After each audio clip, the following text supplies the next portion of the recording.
Salut, mais comment ça va? Bon, c'est décidé, dès qu'il fait beau, ce sera ici notre QG vidéo pour profiter des rayons du soleil quand je présente des armes à plomb, bien sûr. Eh bien, aujourd'hui, nous avons un pistolet à plomb Trevox de chez Umarex. C'est un pistolet à plomb monocoup à brisure de canon, comme le principe d'une carabine à plomb traditionnelle. Pour comprimer le piston, il sera nécessaire d'abaisser le canon. Mais avant, il est nécessaire de déverrouiller le canon. Il faut exercer une légère frappe à l'avant de celui-ci, du fait que le fermoir est neuf. Et ce conseil est aussi valable pour les carabines à plomb. Sinon, vous allez forcer pour rien et voire même tordre le canon. Une fois déverrouillé, vous comprimez le vérin en tirant le canon vers le bas jusqu'à entendre le fameux clic. Vous l'avez entendu? À ce moment, la gâchette retient le piston. On insère le plomb dans la chambre et on remet le canon en position neutre. Et c'est parti! Pendant que nous y sommes, voici nos essais de précision à 10 et 20 mètres avec des plombs FX Airgun avec leur fameux profil Field Target, parfait pour faire du tir de précision à courte et longue portée.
C'est le feu! Et oui, il n'a pas à rougir cet Umarex Trevox avec ses 7,5 joules de puissance, son canon rayé de 255 mm, il propose de sacrément bonnes performances. Point de vue organes de visée, il dispose d'organes de visée fibre optique, guidon et hausse. La hausse est réglable en hauteur et en dérive. La mécanique de celle-ci n'est pas mauvaise. J'ai eu l'occasion de l'utiliser pour régler le pistolet.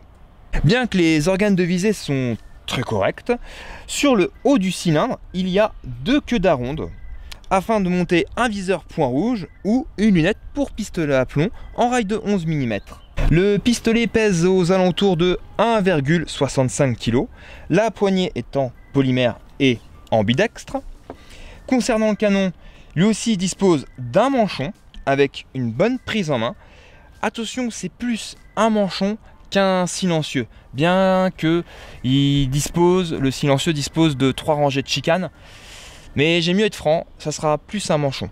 Dernier point, celui-ci dispose d'une sécurité qui neutralise l'action de la détente. Nous arrivons à la fin de la présentation.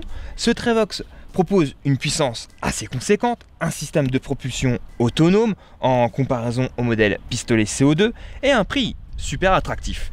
Il sera certainement un petit best-seller à ceux qui ne sont pas dérangés par un fonctionnement monocoup. J'ai remarqué que vous êtes de plus en plus nombreux à me suivre. Donc, dès que nous arrivons au chiffre fatidique de 20 000 abonnés, je vais proposer un jeu concours pour gagner un pistolet. Qu'est-ce que tu en dis, John? Ce jeu concours disposera d'un règlement validé par un huissier, comme tous les jeux concours qui se doivent être honnêtes. A plus mes potes et Burgundy Power. Oh, fonce! Bravo à tous les téméraires qui regardent mes vidéos jusqu'à la fin. Eh bien, voici en avant-première le HK MP7 de chez Umarex.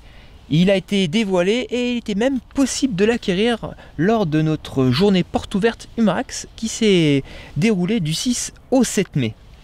C'est un pistolet à plomb 4.5 Diabolo à brisure de canon, exactement comme le Travox, et il délivre une puissance de 7,5 joules.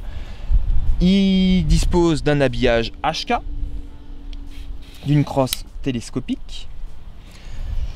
Eh bien, cette fois-ci, j'arrive réellement à la fin de cette vidéo. Ne vous en faites pas, il aura droit lui aussi à une vidéo de présentation. Sur ce, à bientôt et à plus. Cette mission est terminée, Rambo, tu as compris?